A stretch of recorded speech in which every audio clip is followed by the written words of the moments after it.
Traff Fisher has rocked up in the studio, so we're going to have a chat with him now about education in schools, and not sex ed, Traff, relationship education. How are you, Danny? Nice Good. to see you again.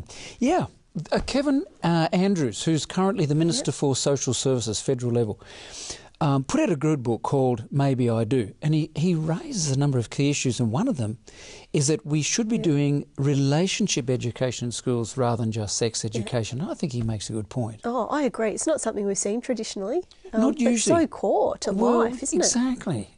And I think, we've, what's her name? Pearson. Marlene Pearson, US researcher, said that the young people of today, and this is speaking of the US, but I think it's true of Australia, the generation today of young people are very knowledgeable about sex, but not so knowledgeable about relationships.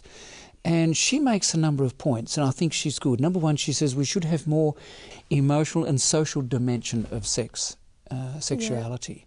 So as we teach the kids that sexuality occurs in an emotional and social relationship. Yeah, it's not just, about our biology. And I think that's vital for kids. They need to see, hey, this is more than just, a knowledge of body parts, if you like, and how they work, which is all incredibly important, but it needs to be in a setting.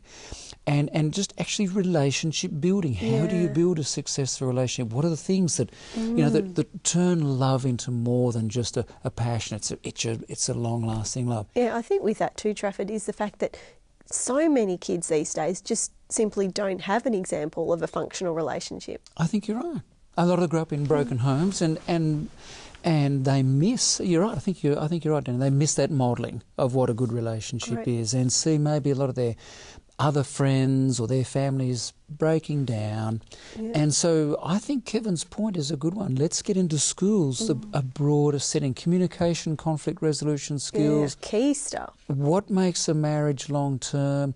I think the other one is, what are the needs of kids? What are the needs of children? Yeah. So that, it's not just about the idea of let's have a child, but let's be aware of what a child needs and how I, as a parent, can be an effective caretaker of children that I have. And then what are the successful, or the signs of being able to hold a successful marriage? Because there's a bag of research now on that coming out. There's a heaps now, really good stuff on how do we do marriage well. And if we could get that into the schools, I think it'd be a tremendous thing. I don't know whether the schools are prepared to do it, but if we could do it, how cool would that be? Yeah, I think perfect example there, Traff, of some things that could be covered in a curriculum. Stay tuned. We'll be right back after the break.